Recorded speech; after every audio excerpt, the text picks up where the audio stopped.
Thanks. Hey guys, welcome to the call. This is Andy, and Andy. this is kind of my big reveal because this is my no shave Movember phase 2. Nice. Yeah, I like it. I'm actually follically challenged, so this is it. You have a ways to go, sir. Keith, I like how you're looking, dude. Yeah, this is what you get. Awesome. Well, welcome everybody. Super excited to connect here, and explore some ways that we can raise the bar and just up level leadership, up level vulnerability and transparency, and really influence the culture of doTERRA with this this open style of, like, we don't hide things, we don't tuck shame under the rug, we bring it out, and it's safe to experience those softer emotions and those things we don't talk about very often. So I'm just going to assume on this call that if you're here, you're familiar with Brene Brown's work. I'm not going to spend any time summarizing or going into it, so I'm just going to make that blanket assumption. If you haven't read it, then I strongly invite you to. It's life-changing. So welcome to this space, and let's just dive in. I kind of want to hear, maybe let's do a quick intro and share maybe one idea from Brene's work that you're loving, and how you'd like to see it brought into the doTERRA space. And I'll lead out. So I think the thing that I recognize as I'm reading through her stuff is that there's an old way of being. There's an old school of leadership and thinking where shame is just this dark, ugly thing that you pretend like doesn't exist. And what happens is people stuff it and they ignore it until they explode, and we all suffer because of it. So the thing that I'm loving about Brene's work is this possibility that we can actually connect more as we with our prospects, with our leaders, with our frontline, as we get really transparent and model what it looks like to be vulnerable. The other thing that I'm loving is the thing that she says about courage. She says vulnerability and courage are not mutually exclusive. In fact, you have to go through vulnerability to get to courage. And so, as we know, belief is the core ingredient in our doTERRA businesses. And the sooner you can get people to actually experience courage and to have, to have an experience with confidence, the sooner they're going to want to taste more of that. They're just going to love that so much, and lean more into that rather than their old way of being. So those are a couple of my quick thoughts. I know that Keith and I, we've had some long email conversations. So anybody who wants to, just go ahead and unmute yourself, and let's just make this a mastermind. Hey, just because I'm running into something else, I'm going to jump on. Hi, Rosie. Hey, good morning. I love your one hair growing in November. That's awesome. Nice. I noticed that too. Hey, I love what you said, Andy, and one of the things that stood out to me also lines right up with that. Courage and being brave, it cannot exist without fear. Fear has to be there in order for someone to execute on being brave and having courage. And where I see a gap in my team, and I suspect it's in others too, is those leaders that I personally can connect with. We can have these kinds of conversations, and we can move and grow together in these things. And then there's all kinds of leaders that can end up in between, whether my qualifier is 5 or 6 levels down and there's leaders in between, or there's just ones that it's not rolling down past the 2nd or 3rd level. And we have so many people who are trapped in shame. They're trapped in shame being connected with what their rank is or isn't, or was and isn't now. And they're in this shame, and they're not moving forward because they're stuck in the shame. So I guess those are my 2 cents. And then we did I don't know how you're thinking of executing on it, but I'm super excited about this. We did a team, and I know many people do a team personal development with oh gosh, he does affirmations. What's his name? Noah St. John's book, and the Secret Code of Success. And that was super powerful for my leaders that decided to opt into that. So I don't know, like, what you're thinking to execute, and I'm excited to hear what everybody else's thoughts are too. But I'll just be listening for about the next half an hour and then be able to chime in again at the end.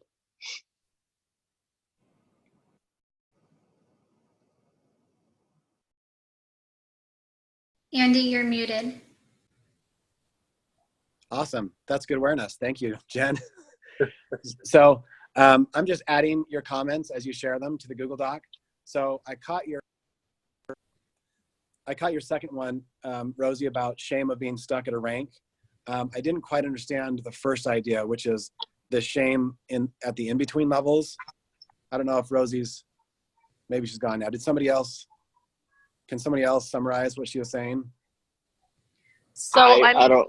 What I'm meaning is, what I'm meaning is, so my qualifiers, or there's other leaders that I end up mentoring with once a week and I connect with often.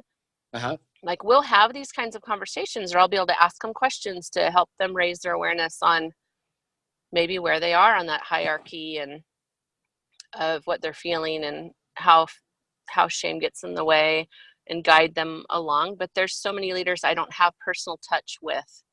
So that's what I meant, or that my influence doesn't roll down to them through whatever group thing, or just going from the mouth from me to the mouth to my leader to the mouth to their leader, Yeah. So maybe it's how do we create a culture of courage and of vulnerability, so that even if we don't have direct influence with people, that it trickles down. Yeah, that's what I'd be excited to see. Awesome. And I don't know, systems sound so structured, Yeah. I don't know exactly what that looks like, but something. Sure. Yeah, I don't think anybody here has any idea what shape this is going to take. I just know that I want this in our culture, and I want to make it happen. So thank Beautiful. you, Rosie. Okay, who's next? So Andy, I'm going to go ahead and talk because I have to hop off and do another call too. So this is Jen. Hi, Jen. Hi, Jen. Hey guys.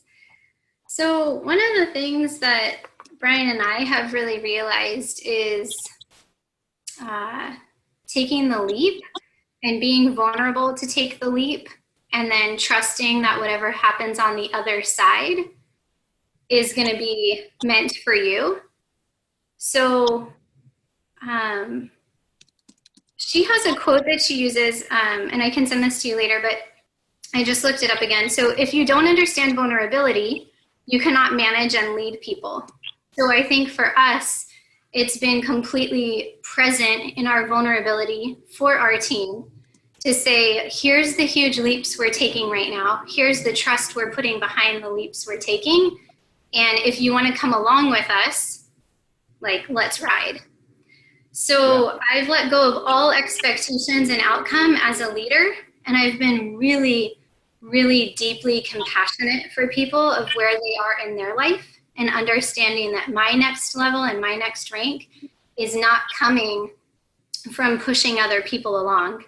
It's literally coming from making sure that they understand the power behind vulnerability so that they can step into their leadership role. Awesome. So and this was totally against Brian because he's a very structured and system-oriented fellow. And so I took over Monday coaching calls, and I took over it from this position of mindful mentoring. And because I couldn't quite wrap my head around what that meant, I decided to launch my own website. And it was very interesting when I became vulnerable and I said, hey, look, this is how I mentor. This is me being vulnerable. This is me saying, if you might not align with this, but this is what I'm doing and this is what I'm moving forward with. What ended up happening for us last month is that we had 2 leaders hit gold who really were like sitting around being happy with going between Premier and Silver. But because I got out of my comfort zone, I got vulnerable, I created my own website of what my belief systems were for coaching. And then I started coaching them with this system and said, hey, here's where we're going. This is the platform of it. They actually gained incredible respect for me and understood what I was capable of. I put a price point on it so that other people could understand how they could tap into that if they wanted it. But for my team, I said, look, this is who I am. This is how we lead with mindful mentoring, with compassion, with this vulnerable leadership. And I can teach you this. I can teach you how to lead from this place of heart space. I love it. And so it just transformed the culture of our team in about 1 month. Nice. That's awesome. Thanks for sharing that, Jen. Yeah. That reminds me of one of the main objectives that I have is Brene Brown. She speaks to corporate America. You know, most of you know, if you're a manager and you're speaking to your employees, or if you're an employee and you're talking to your manager, like, here's how to. But you know, doTERRA is such a different animal, and so I really want to think of ways that we can tailor that message to what we have here, which is a volunteer organization. So that's one of the conversations that I'd love to have too. So who wants to go next? I got a couple of thoughts that kind of tie in with what you're sharing in terms of doTERRA specifically. The 2, and I think these are in the email that I sent you, but clear as kind is like, that hit me like a freight train. Like, we have to be clear with the people that we're working with and get them to be clear with us. Like, right. Like we always talk about meet them where they're at. And so in order for us to do that, we have to find out where they're at. We have to really listen to what, where they're at, what they want, and how that shows up for them. And the other thing that she talks about in that is what does done look like?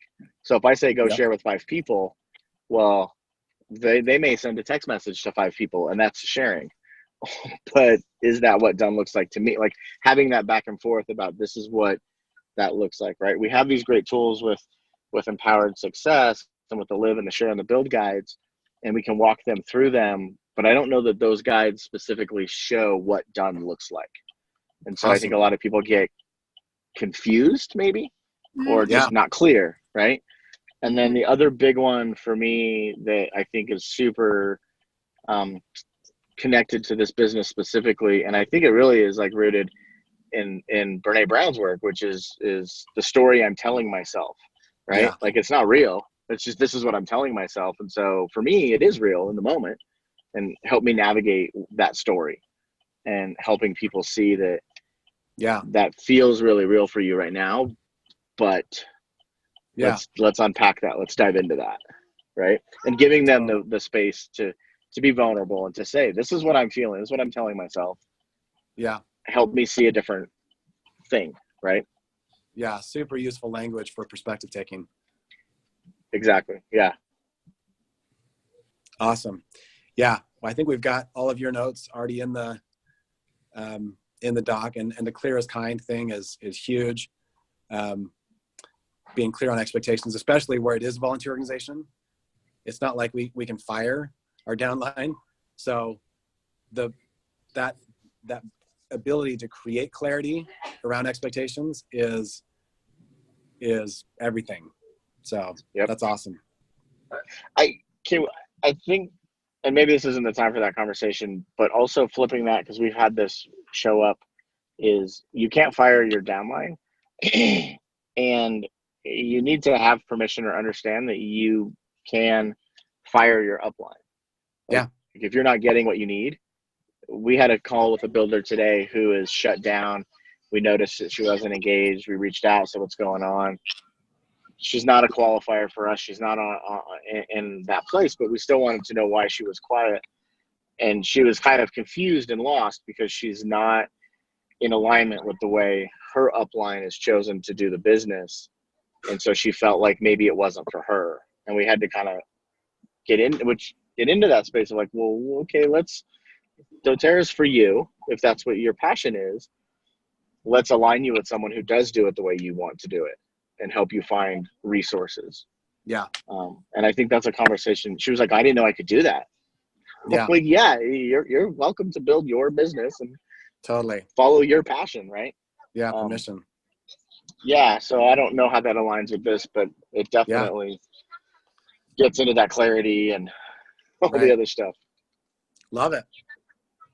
I have a couple of things that I'd like to ask or sort of throw in there.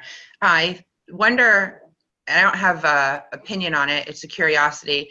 I just wonder about this consistent fire your upline philosophy that does get mentioned an awful lot. And I understand the principle of you're not tied to your upline, and what your upline is doing does not need to negatively impact your business. And so you can opt to be part of that or not. I'm just wondering if you have somebody who's firing their upline so that they can sort of trailblaze, how does that create trust in their downline?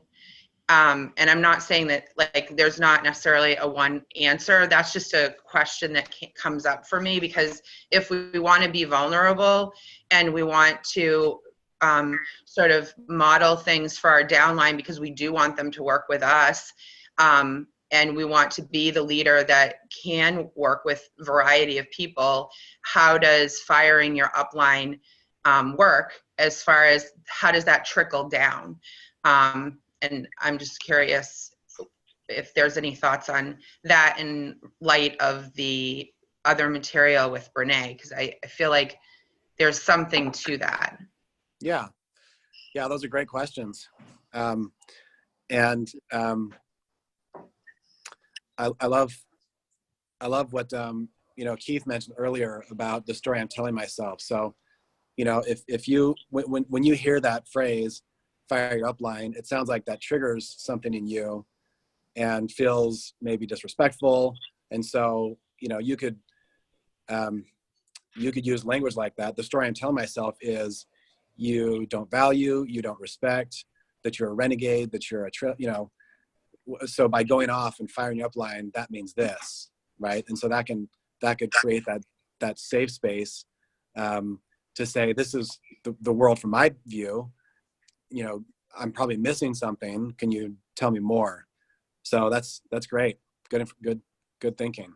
I think the other thing that Brene says that really hit me when reading the book was when she talks about she's vulnerable and clear on her values and what she wants to do, and when she did her thing, she said, she's talking about loving feedback and hearing people, and she said, except if I know people aren't playing if they're not going to engage and be vulnerable and want to make the world better, if they don't play that game, if they're not willing to expose themselves and be vulnerable, then she says, I don't want your feedback. I don't care what you say. I don't care what you think. And sometimes it's drawing those boundaries. It's just drawing the boundaries and saying, if this is damaging or detrimental, it's okay to say, I'm gonna do my thing, and I'm not gonna let what you're doing distract me. In her thing. I'll say my thing too. I love the concept from Brene of that we can spend lots of time spinning our wheels and dancing around the things that aren't the real issues. we can keep telling people what to do and how to do it, and then they'll keep failing and failing and failing, and we can keep telling them and keep doing the same thing and beating our head against the wall. Or the big takeaway I got from that is, or we can go below the surface, below these things that are failing and slow and faltering, and go below the surface and try and figure and to the vulnerable parts of, so what's really going on? Why are you struggling with, what are the feelings?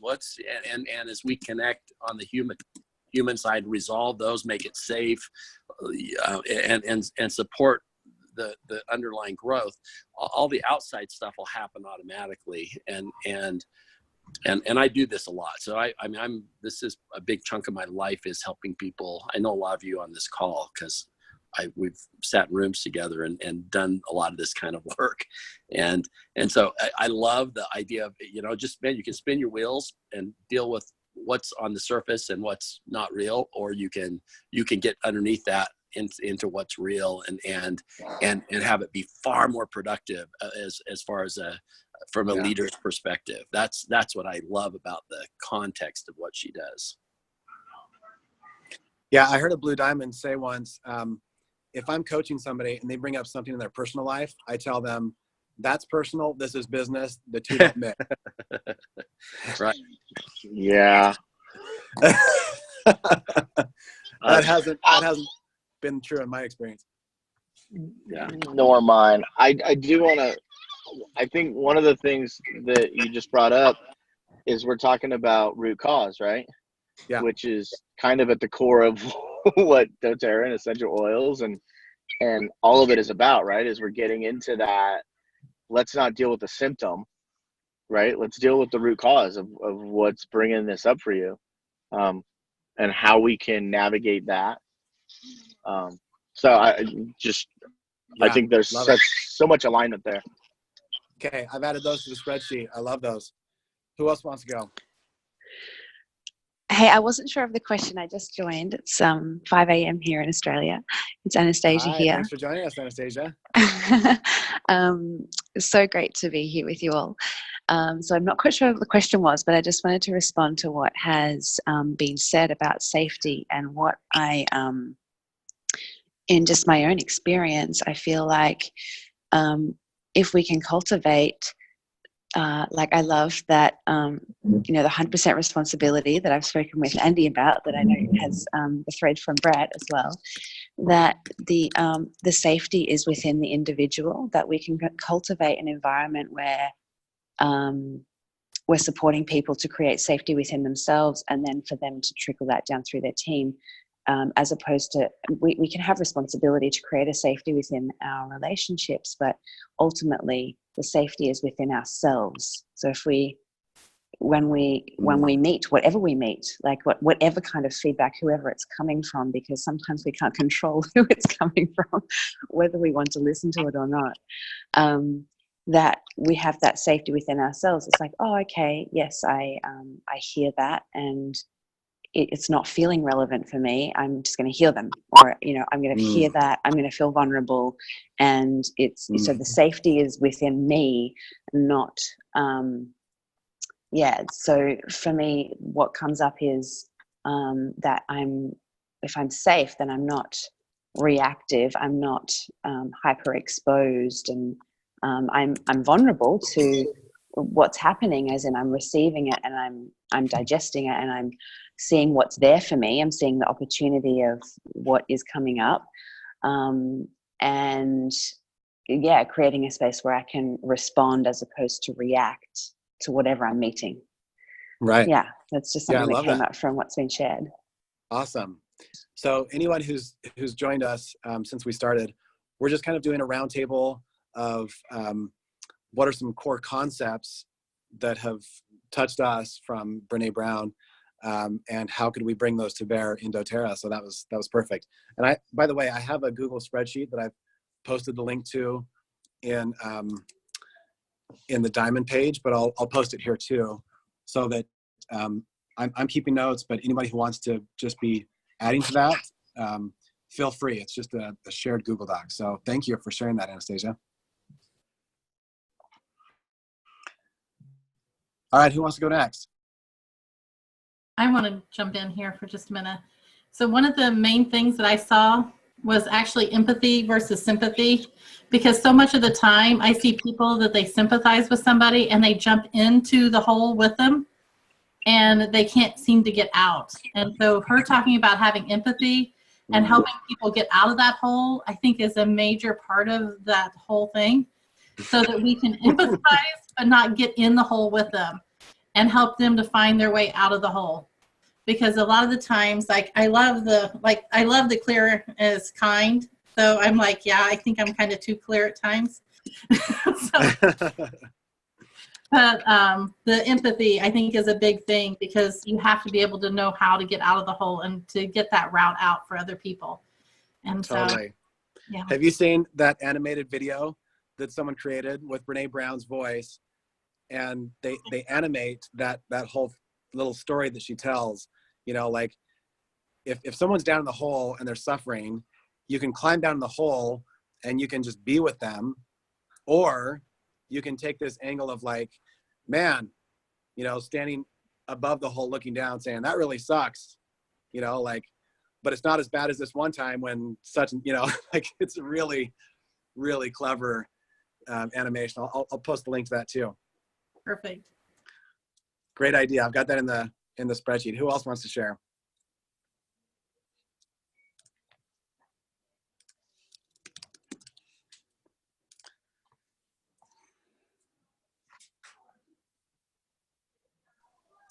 Now that I know the question, I'll just mention one little thing. Please. Is that what I see, which is also, I loved the gentleman that matched the essential oils to what we're doing, is that instead of trying to remove the suffering and discomfort or pain that someone's going through, and actually just be able to be with them, because often when someone's coming to us with an issue or, you know, something that they're experiencing, we're wanting to, you know, our own stuff that comes up makes us want to kind of remove their pain. Whereas their pain is where their greatest breakthrough is coming through. And the oils, you know, I see, well, just for me, this is just a personal thing, that they're removing that in society. There's all these drugs that we're using to try and remove pain and not actually deal with what's happening. And the oils are doing the same thing. So there's that, that to be vulnerable in yourself when you're supporting someone, when you're leading, when you're leading yourself to not avoid the discomfort, and also to support others, not to try and remove the pain, but actually support them through it. Yeah. I love that. I love that Brene really gives everyone permission to rumble, as she calls it, right? To roll around in those emotions that normally we ignore or we stuff. We definitely don't talk about them. And so I love that, you know, holding a space for the breakthrough that comes in the pain, right? In the suffering. That's great. I've got that in the spreadsheet. Awesome. I love that word, the rumble. Yeah, rumbling. Okay, who wants to go next? Andy, I'm a little late on here. I'm super sorry. So I kind of missed what your question was at the beginning. Michelle. But I'd love to tune in and share some thoughts too. Yeah, just dive in. We're just kind of roundtable sharing ideas of how we can bring this conversation of vulnerability to doTERRA. Yeah. Okay. So I'm pretty new to her stuff, but the book, I mean, I don't want to say it wrong, but The Gifts of Imperfection, that's a really good one. And I'm already halfway through, thought it was just me. And some of the things that I've really kind of gathered from all the stuff she shares, not only, I mean, you guys have shared little bits and from what I've caught, I know I'm a teeny bit late on here, but is really kind of, in order to lead other people, we first have to dive into ourselves, because oftentimes we're a reflection of our team, whether we want to say that or not, it's totally the truth. And so how much we are investing into ourselves is how much our team sees that investing in yourselves is the first step into actually creating success. And, you know, being in Diamond Leadership and above, like I think we finally have that little click where we're like, okay, yeah, we see how valuable that is. But even like for me, as we're, you know, moving on to presidential, like there's still so much growth that has to happen. Like for me personally, in order for me to lead my team into that direction. Right. So I loved her, the gifts of imperfection is one, recognizing that it's okay to have these imperfections because it doesn't make you a bad leader. So I think kind of touching on the topic of accepting it's okay that who we are is good enough to be a leader. Because we could, I mean, let's be honest here. We could look up right now, Andy, and say, hey, I'm never going to do what Andy and Natalie do. But we can do good in our own way. And people need to recognize that. It's not just the numbers, not just the rank. It's the value of what we're bringing and creating within our own organizations. So that book of hers, The Gifts of Imperfection, is seriously something that completely changed my mindset last year as I, how to dive into figuring out how to move myself forward in my leadership skills. I love that. That's so powerful. And while you were sharing, it reminded me of, as we have been diving into the strengths and the whole StrengthsFinder Gallup content, what I've been blown away by is how much I've seen shame around strengths. So I've seen people. Mm-hmm. I've seen people who they have significance as one of their top strengths, and they will not own it, or they have command in their top 5, and they won't even mention it. And so I think it's super crucial that we bring this this safety from the vulnerability conversation to the strengths conversation, so people can really do like you're saying and step into their own brand of leadership and their own gifts. Nobody has to be somebody else. That's the worst formula there is. So be your own best self and be vulnerable and learn how to be brave in your strengths. Yeah. Well, it's funny that you add that, because when we took that StrengthsFinders test, this is kind of the beginning of last year, diving into it, I would say I was one of those that thought my strengths were my weaknesses, because mine are all purple. Every single one of mine is all about the feelings and the people. And I didn't have one attribute in there that was red, I'm a bold person. Not at all. And I thought, how the heck am I even functioning in this business when it's all the feelings and the communication and the restorative and the includer and the sympathy, all that stuff. But I had to understand that I just have to be good at what I'm doing. And I think we forget that a ton in leadership, is that we need all of each other's strengths to all be better. Here we are collaborating. You know what I'm saying? We all need to the puzzle, because that's how we truly succeed, is we've got to pull things from other people that move ourselves and our teams forward. That's the only way for everyone to move forward in success, Totally. That reminds me how Emily Wright at the Blue Presidential Summit last year. Oh no, I guess that was this year. She kind of hinted that we just need to be really mindful who we bring into our space as coaches and mentors, because there will be a lot of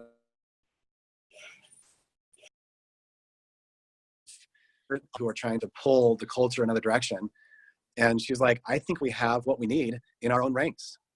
We've got incredible leaders here. So why aren't we raising the bar together? So anyways, just along those same lines, that's another thing that I'm feeling and thinking about as we have this conversation. Absolutely. Awesome. Who else wants to share? Jump in really quickly. It's Brittany. Hey guys. I love that I'm following Michelle because I'm all red. I have no relationship building. So funny. And I remember when I did the strengths, I was like, oh, this is awful. This is so not doTERRA culture. I'm go-getter, not at all relationship builder. Your top 5 are my bottom 5. So it was kind of funny.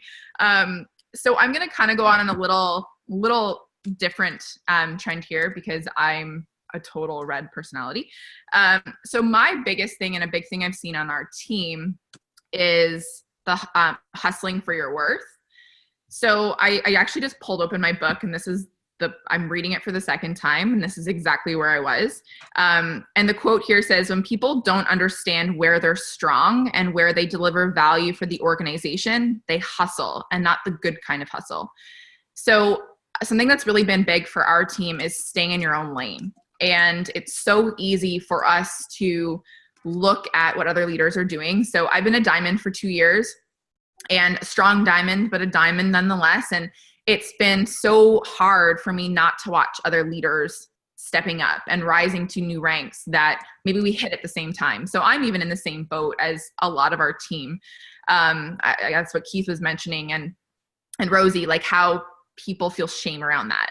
And I felt the shame too at times. And so one thing that's been huge for me the past 6 months is just staying in my own lane and not watching what other leaders are doing, and just doing what serves me and my team and my community the best. And so I found this to be the most crucial for me, and kind of a little bit out of the heart side. That's like so not my folk, like so not me. I'm a hustler, but this aligned hustle, right? I really love that focus of looking at what is aligned for you and going for that. So that's been a huge portion of growth on our team the past 6 months. It's been insane to watch happen. But just helping leaders to understand what is aligned for them, and that that's not necessarily what I'm doing or what your upline's doing or what you guys are doing, right? So that's what stood out the most for me. That's what's fresh on my mind too. I just read it. That's great. I love the fact that you're reading the book for the second time, and I love that whole idea of hustling for your worth. Gosh, what a miserable way to live, right? Yeah, and I think people we can even really relate that to doTERRA and the ranks, right? And so people think they don't really know what hustle actually means, and they think that the hustle to diamond is icky, and I don't really want to go for it right now, because they don't actually know what that term means, and it can be taken in so many different ways. So, yeah. Awesome. Love it. Thanks for sharing, Brittany. We have lots of people on our team who despise the word hustle, and I love it because I'm also all red, an activator, an achiever, and go, go, go. Me too. Those are my top two. Like, luckily my wife is all the emotional and relationship stuff, because all those are at the bottom for me. And I was like, oh, I have strength envy because I wish I had some of that. But I think like we intentionally on our team are reticent to share the stories of people who go silver in 60 days or diamond in 6 months, because it just disempower. On our team, we've seen it disempower builders, because then they're like, oh, that's where I should be, and that's where I'm not.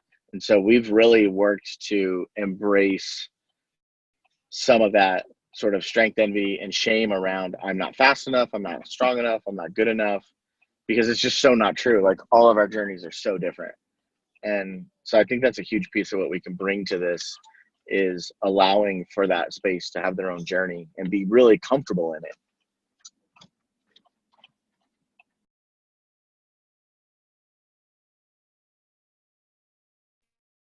I love it. Owning our story. Yeah. There's a quote she has on that.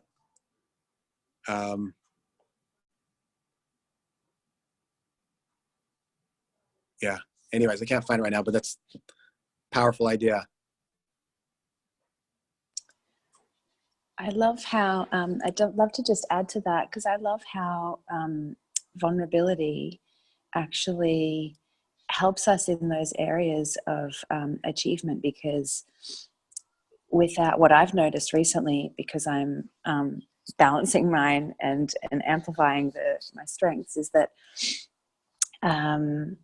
when I'm vulnerable and I can drop down deep into a conversation with my with whoever I'm meeting, is that by creating that space and listening to them in that space, then I can actually get clear on what skills are required for them to apply or to learn to get to the next thing, or the things that they need to do. Like the vulnerability actually gives meaningful, what Brett was saying, that meaningful direction, like what's the actual issue? It gives meaningful direction to go, oh, yeah, right, your block is actually just that you feel really you're feeling vulnerable in invitation because you don't know how to speak to someone. And so, okay, so let's just let's just do that, you know. So I love how that the vulnerability gives us the clarity for that direction in the, you know, in the doing. Just something that came up. Yeah, that's fantastic. I had, sorry, I'm multitasking right now. You know that quote, the mind, you know, I actually have it written here because I was just talking to Tiffany Peterson this morning, and we were kind of going over a few things, but the mind arrives at the destination before we do. And I think oftentimes like leaders are like, well, I'm thinking about where I want to be, but are they really like visualizing like where they want to be? And something that I love that she mentions is how like you have to physically get yourself into a place first before you can lead others to this, like the same path you're going.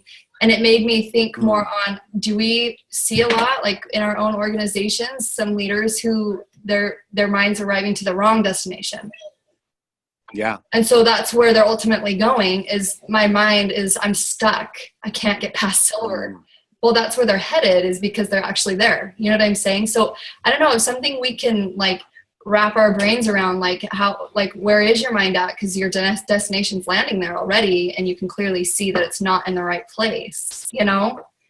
Yeah. I don't know. Just some thoughts, as I've kind of been doing lots of that kind of work this morning. So totally.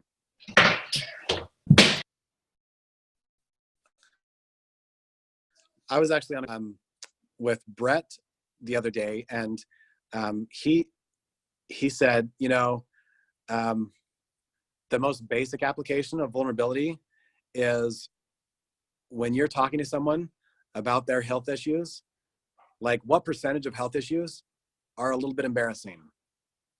Like something that you would not want to talk about to a stranger or in a class or any kind of public way.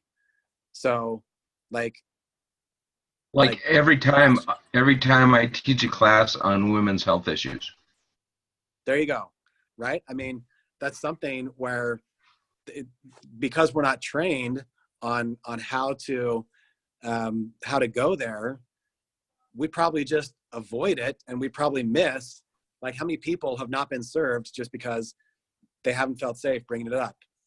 I mean, gosh, hemorrhoids, right? I've got depression. Like I could probably name 1 million different health concerns that are just hard to bring up. There's a certain stigma and shame around those. So I loved what Brett said about how cool it'd be if we could train doTERRA people on, first of all, modeling, like being vulnerable with your story. Graphics like crazy, but just modeling, you know what, it's okay to talk about this here, and this is a safe space. And, you know, was there anything you want to say on that, Brett? I saw your face for a sec. Maybe not. So I've got that in the spreadsheet too. I think that's a big one. Hey, Andy. Yeah. So I love Brene Brown's concept of braving, her acronym BRAVING, from the Anatomy of Trust. And just each of those different components need to be in place. And the one that comes out to me that I have the hardest time with is being non-judgmental. You know, I'm really good at being judgmental, and so it's the thing that I have to work on the most when I'm dealing with people, and it's the one that I have the hardest time getting them to understand that I'm not judgmental. Most people, when they meet me, they're a little afraid of me because I come across physically as, you know, this guy that's judging for some reason. And for me, it's the thing that has helped me empower most people. If they know I'm not going to judge them, then they'll share everything with me. And once we trust each other, then there really isn't anything we can't accomplish together as partners. I love that. So being non-judgmental, and that BRAVING acronym. Yeah. Love it. And Andy, there's a visual, there's a word she used that's not like a concept that everybody talks about, but for me, it hit me really hard too. That was, and the word she used a lot was the word exhale. And it is so, we live in a society where we just like hold our breath constantly, right? And we guard what we say, especially now, because everything's so politically incorrect, and what are we supposed to talk about? And I think it's the word that when you create an environment where other people can exhale, where they can like breathe this sigh of, oh, I'm safe. I can like be me. I can be real about what's going on and about who I am and what I'm feeling. That's where the power's at. I love the word exhale, creating a culture where people can actually, whether it's a customer or someone on our team or our leader, that even when our leader doesn't have to walk on eggshells around us, they can be honest with us and say what's going on and share their insights. The ability just to exhale, just to breathe around each other and not clench and have our jaws clenched and our shoulders clenched and just waiting to be attacked or hurt. That's, yeah, I love that word.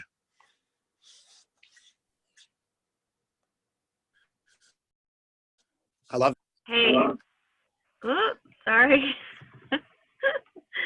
Hey, Andy, this is Rosie again. I know I already spoke, but that just made me think of, let's turn this on, I parked. That just made me think of, I went and heard Nathan, I can't remember his last name right now, this week, and he does essential stories, like he teaches about storytelling, and he talks about that bias. So there's information in there that could be super valuable too, to bring in, like if we're gonna figure out like a way that we all take turns presenting on different topics and people get to jump into it, or whatever. Here's my activator, my executor coming in, right? It's like I want to activate and I want to get it done. So it's like, what's the plan? So half off. But some really great information there that, like, if you have someone who already has decided something before they even meet you, every single thing that you say is going to have that bias. Their reticular activating system is going to find the evidence they need to continue to prove their bias. So helping to bring down the armor, like Renee talks about, as a culture can help. And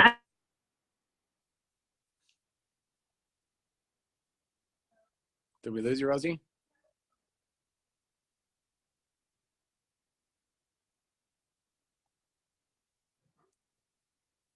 Can you guys hear Rosie? Okay. I think we got the idea there, storytelling bias. And that was, storytelling is actually one of the things that I thought of too, like, what a better space for us to learn how to tell our stories than through the lens of vulnerability. Like just by telling our stories and sharing the ugly parts and the ugly emotions,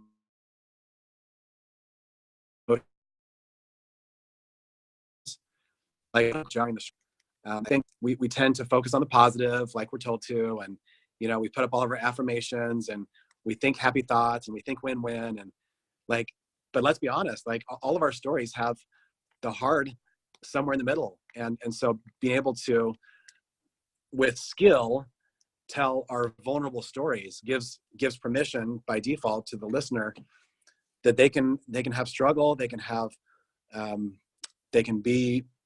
those emotions that we don't always talk about, and they can experience shame, and that's okay. That's part of the journey.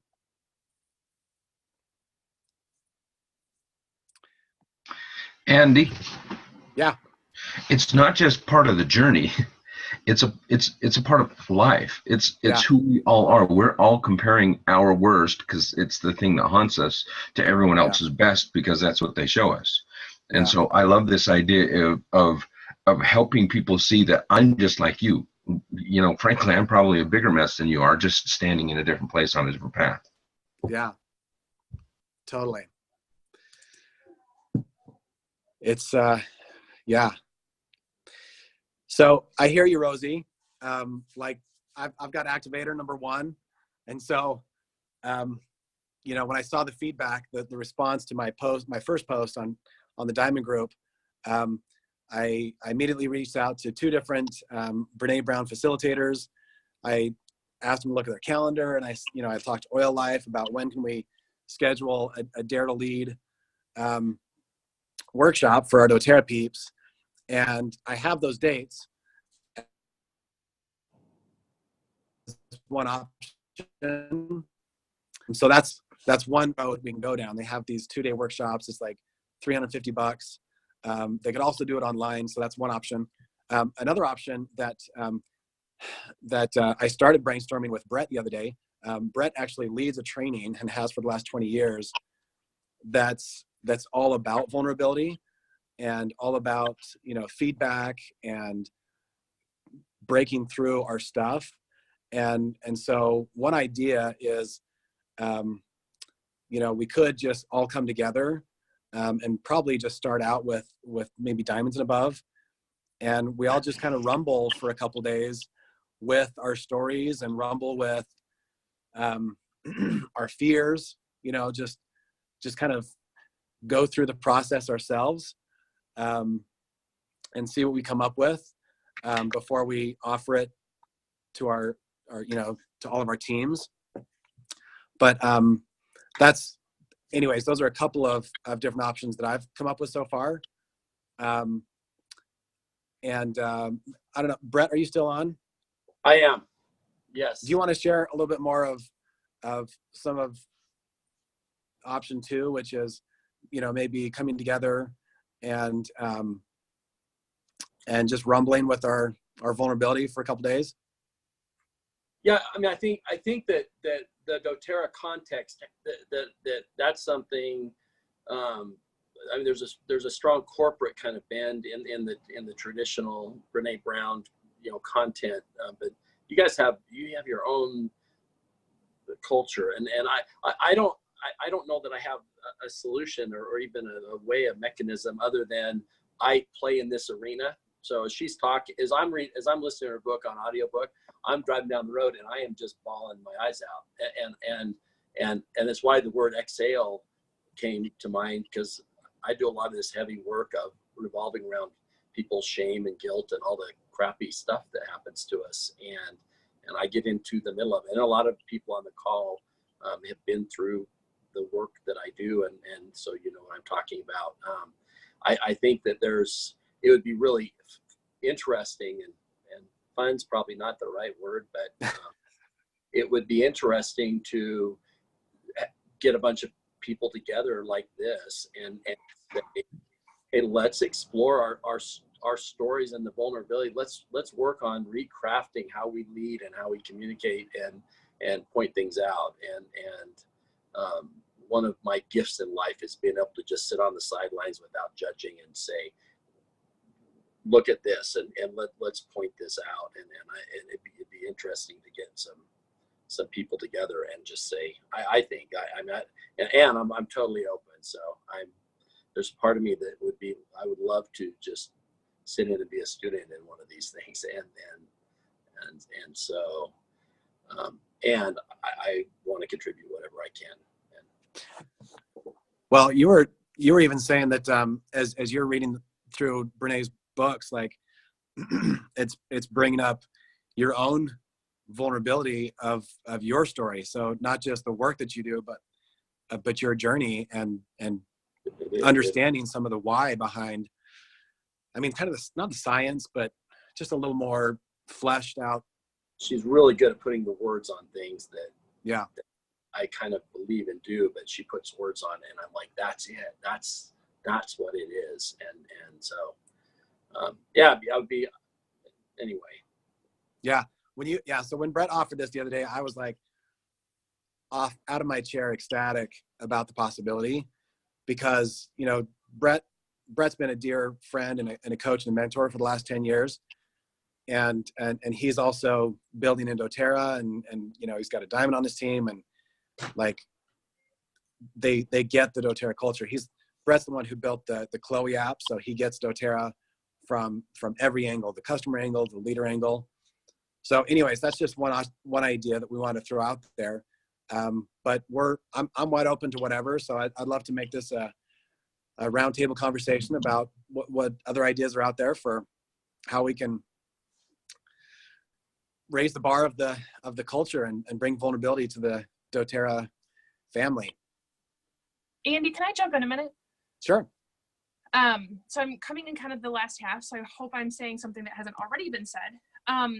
But coming from the corporate world, I see doTERRA as just an amazing, wonderful culture shift from what I'm used to.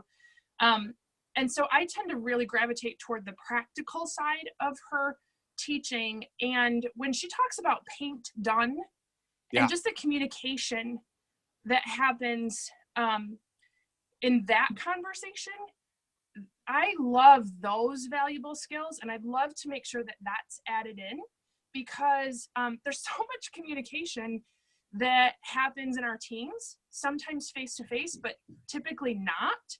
Yeah. And just being able to give people more clear expectations that we have and that they have, so that communication and understanding can be made better. I'd love to include that. I love that. When Natalie read through Dare to Lead for the first time, that was her biggest breakthrough, was like, oh my gosh, paint done for me.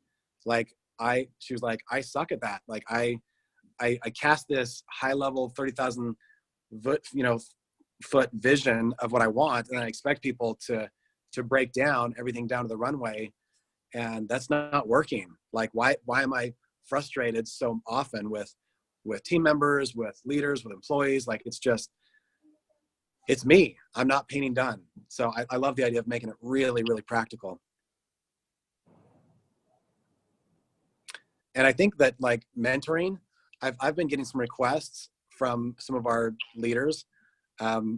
Like, can you teach how to mentor, how to dive into the deep stuff and navigate that, because that's an art form that I don't think gets taught very well very many places. So mentoring is another really practical place where, we all get to mentor, but how many of us are comfortable diving into people's mom issues or dad issues or authority issues and like all of that stuff?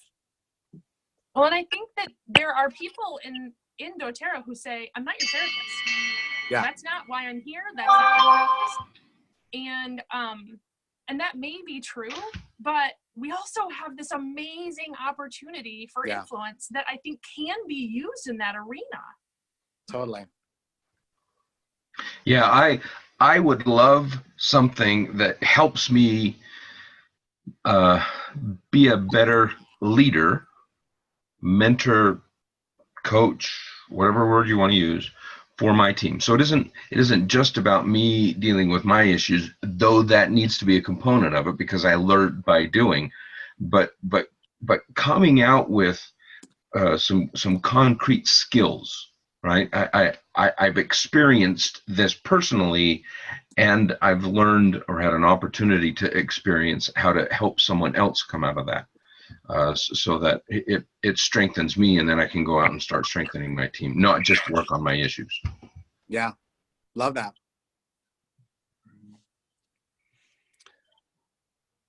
I'll add that, that's the thing that I get a lot of requests from, is the ability to, lead in mentoring, and be able to basically, but what I'm hearing is them, how do I hold space? How do I be, stable and strong and open-hearted and neutral in myself? And that's what they're asking me, is like, how do you do that?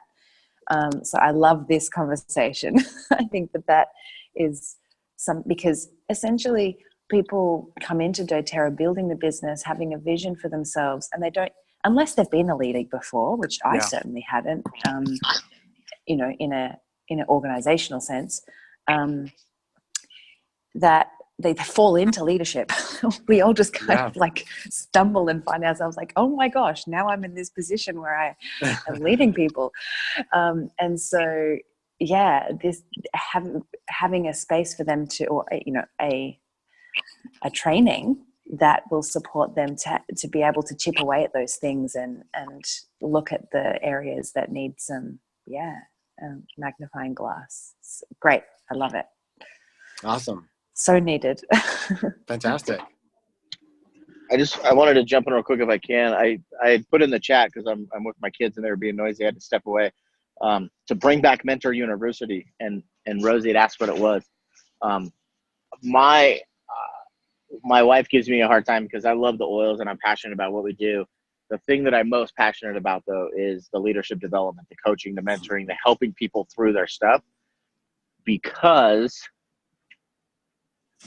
I would not be who I am without that piece of doTERRA. Like the stuff that you and Justin put out, the stuff being at the retreat that was years ago when Justin helped me with some major stuff. It had nothing to do with sharing oils or teaching classes. It was all about mom issues. And like him unpacking that with me changed my life. And it is the most important thing to me. And so to help, and I think the challenge is that people, in order to be a good leader and get into that stuff with others, you have to be willing to get into it on your own, in yourself. Yeah. And I think that scares people in a big way, because leaders go first, right? I mean, I learned that from you. That in order for me to help others get through their stuff, I got to be willing to be a warrior. There's this great book by a guy named Ethan Nichtern, and he talks about being a warrior is having the courage to constantly look in the mirror and tackle the things that you need to tackle for yourself in order to help other people and to become the best version of yourself. And so I think that this whole thing kind of circles around that. Like, we have to be willing to go first and be vulnerable. And that's why I love that quote from Teddy Roosevelt, where it's like, if you're not willing to get in the arena, I don't want to hear it, because you don't know. Like, you don't know what you don't, like, we can't play because you're just not ready. And like, and there's no judgment. And I'm like, I get it. Like, I'm super judgmental, and I'm working so hard on it because I see things and I'm like, oh, I know who you are, but I have no idea. Yeah, right. You know, so I recognize that. So I think the mentor stuff, to me, that's the next level, right? Like, that's where we really help those people go from silver to gold to platinum, is by helping them understand the open the bottle, share, repeat. That's the easy stuff. The hard part is unpacking your stuff. I hear you. Yeah, that's where my passion is too. Like the personal breakthrough and helping others through that, man, that's where the magic happens. Changes my day. Yeah. Yeah, for sure. I love it.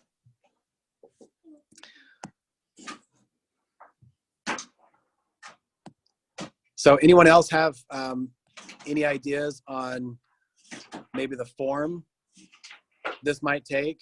Kind of hey, Andy, it's PJ. Hi, PJ. How are you? Good. How are you? Good. Yeah, I agree with everyone else. And what in terms of the format, I think it would be really cool if the value offering that we give as leaders is, you know, the format for the Beautiful Share Success was do the pipes, share the pipes, teach the pipes, you know. And if we can package this in a similar way with some core elements of do it, teach it, share it, then we have something that I don't think any other company, including non-MLM, could champion with, you know. What has been our observation is there have been some really cool people that have come on in and fallen flat. And people that we love and people that we have thought, these guys, they're going to nail this. This is going to be so great. And I think it's the vulnerability piece that they never learned or couldn't do, or we're not used to. And I think the more I reflect on that, in fact, I know that that is the case, and they have survived outside in some ways. And the ones that have really dropped into it are the ones that have been able to let go of what they think leadership needs to look like, and have just embraced, leadership is the gift that it is. Awesome. Beautiful. So I think that if we can sort of chunk it down into bite-sized pieces and go step 1 to 5, here we go, and do that self-reflection that we do in pipes, which is so valuable, 1 to 5, okay, these are the elements and this is what I'm missing here, then we can work on our own, on the way that we show up, and do that self-reflection, so that we can lead the way with vulnerability rather than what we think or what we've been shown to do in the past. Yeah, I love that idea of making the whatever shape this takes being bite-sized, right? Like, so that it's portable, it's duplicatable. Yeah. Love it. You know what that makes me think, Andy, is so many times, I don't know if you guys experience this, but you have leaders who say, just give me this and then I can do this and accomplish. But that's really not, we have the simplest tools for duplication, but the reason it's so hard for so many leaders is because you have to have the mindset to duplicate. And first, the mindset is what's teaching us how to use the tools, because you can be given, this is how you teach a class. You go in there with a bad attitude of, I'm not going to enroll anybody, you're not going to enroll anyone. Yeah. And I think correlating those two is maybe like talking about breaking it down in bits and pieces, is how effective is your mind when utilizing the tools that Share Success has offered us. You know what I'm saying? Like we have the simple tools, but people don't know how to effectively use them, or they give up because it's too hard to say, but they just mentally don't know how to utilize them. Right. I don't know. Maybe correlating the two of those would be massive help for a lot of people. Right. Yeah, we're basically talking about mindset training, right? Love it. What other thoughts? So Andy, are you talking about the format in which we create it, or the format in which it is created to be delivered, or the format in which we bring it together? Yeah, both. This is all just an idea right now, and I don't have any attachments. I just know there's a lot of passion and a lot of need. Yes, indeed. Just as everyone was sharing, something that comes up for me that in terms of education, when we're providing information, there's so much these days. There's just so much information, so much training, so much out there to digest for people, that I find that everything gets diluted. And what I find really powerful is when there's actual, not tools. I just had the word before, and the other lady was talking. Like practices, that's the word. To have practices that people can engage in to bring the material into their world. So, practices they do daily or weekly or monthly, or rhythms of something that they can engage with this material. And I feel like that's really supportive to people, because often people don't know, when they come into the business, they don't know how to prioritize, or how to apply themselves. They don't know how to apply themselves to something, particularly when it's uncomfortable. So creating practices that actually bring in these amazing concepts that we're bringing in from Dare to Lead and her work, that will support them to integrate it, into their life, their heart, their business, their bones. That's what I feel is for people to engage it and not just consume the information. I love it. Yeah, we're not interested in more information. there's a World Wide Web packed with terabytes of information. We need transformation. Love it. For me, I feel like this is an in-person thing. Like if we're talking about what it looks like or how it unfolds or what it becomes, is we could do webinars, we could do online stuff.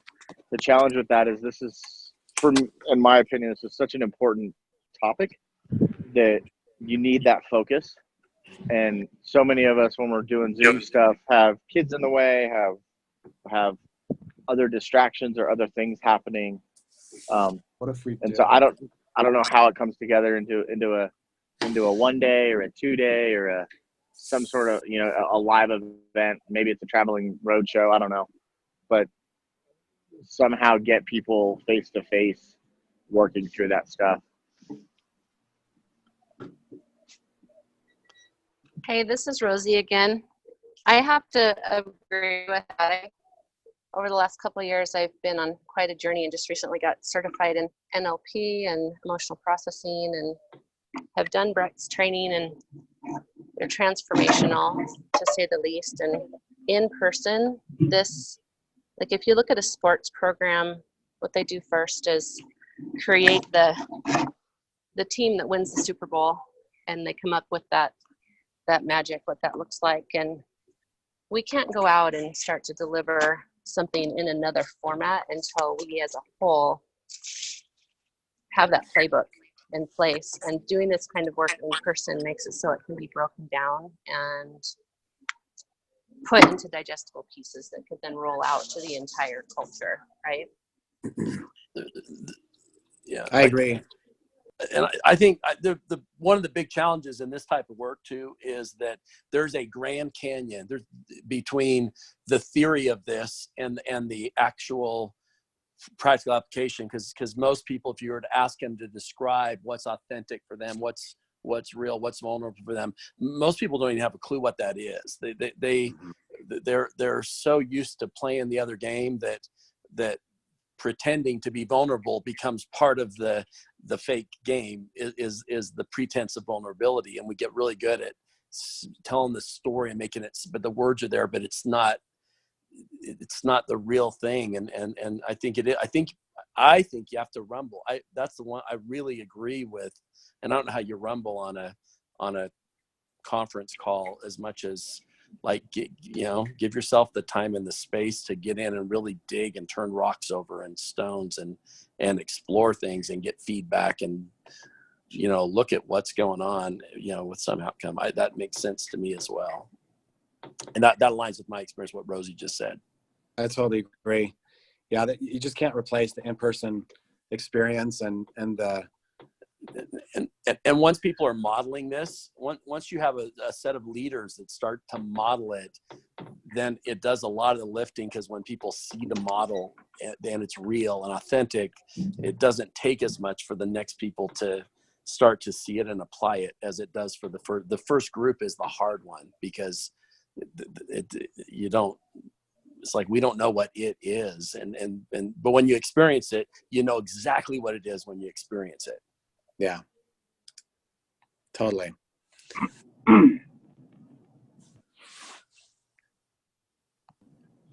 So, Andy, I don't know if I jumped on somebody. I'm driving. This is Robert. Hi, Robert. Hey, I came in late. I was finishing up. I liked what, I think it was Matt that just said about, you got to rumble, but it's sort of my experience with this, and I apologize if I'm late in missing this, but there's a homework component to this. I mean, you got to come back after learning some of these skill sets, and then you have to practice that in your interactions, and then you have to come back and you have to learn some more, because it's not just a one-time thing. I mean, those of us that and we're all on our own journey, but those of us in the journey of just trying to become better at leading, better at responding, better at becoming, authentic, our true authentic self, that takes time. It sometimes takes a long time. And, and I agree with that. I mean, I think we have leaders that need to model that, but I think it's some sort of a one piece, and then practice, and then do it again, and then learn how to teach it, almost like the medical model, right? see one, do one, teach one kind of a thing. Yep. I totally agree. Yeah. I think we're all clear. This is something we get to lead out on, right? Like we get to be the change and do a lot of this deep work ourselves so that we can be leaders in it.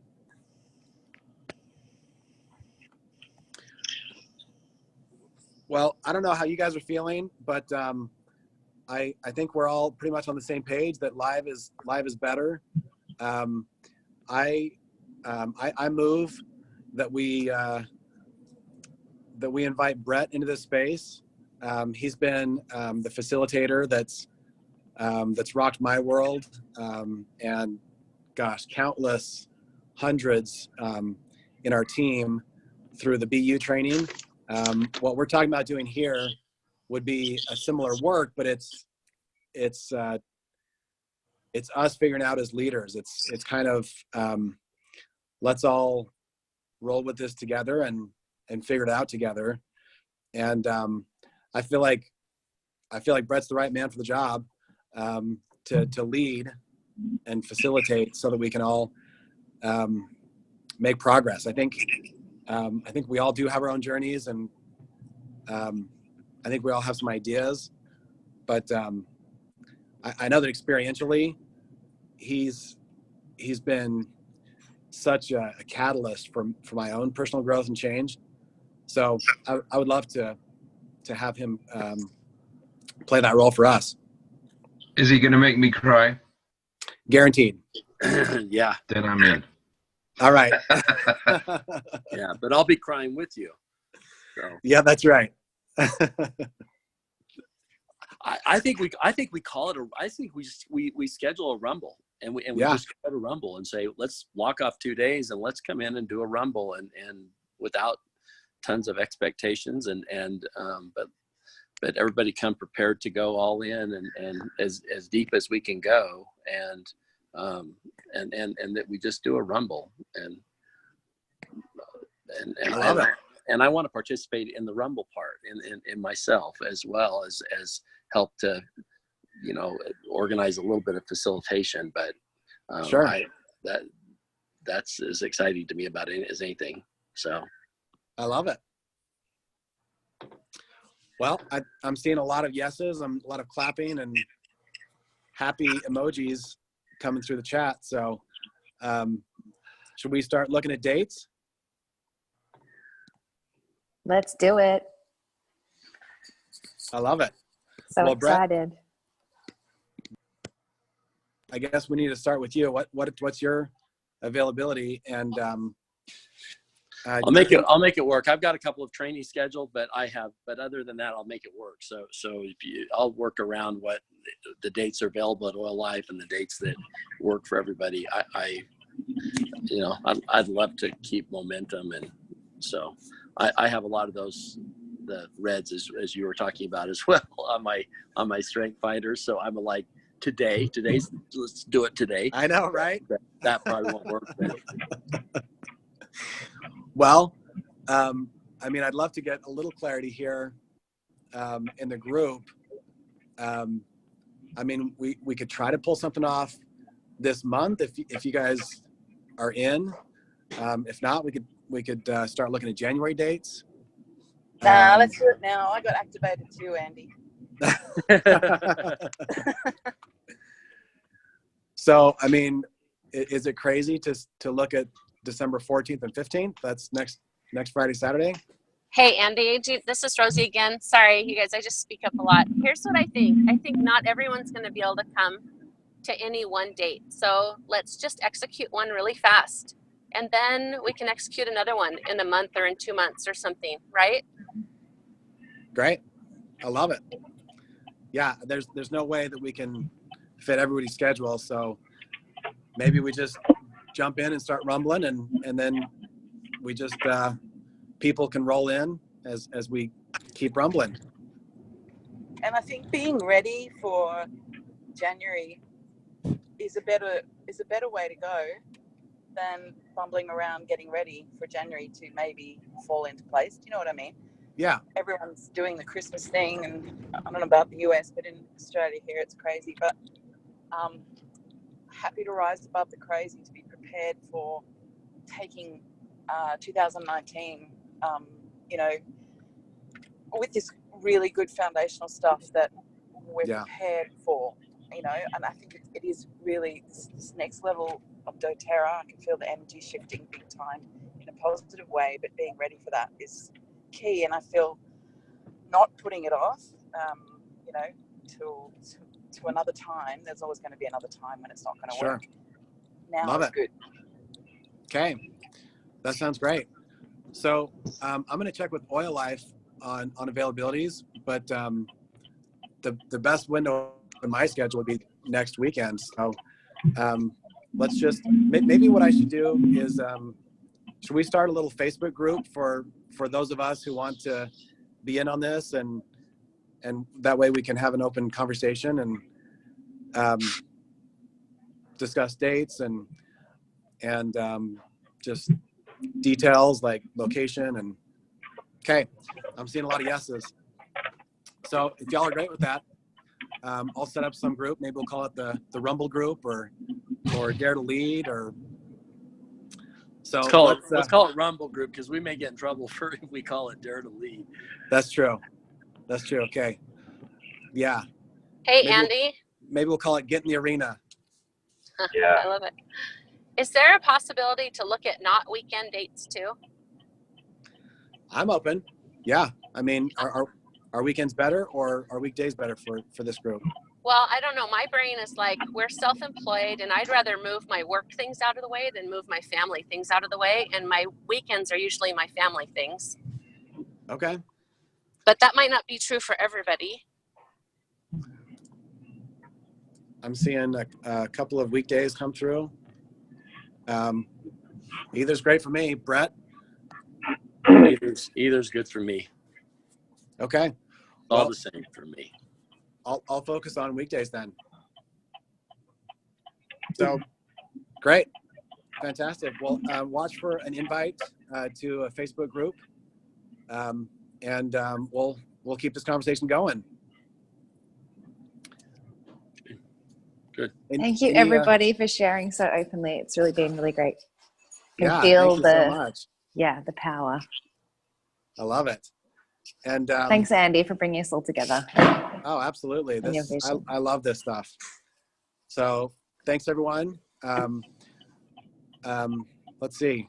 Obviously, we don't have a lot of answers yet, but we'll move the conversation to the Facebook group and keep talking. So thanks so much, everyone.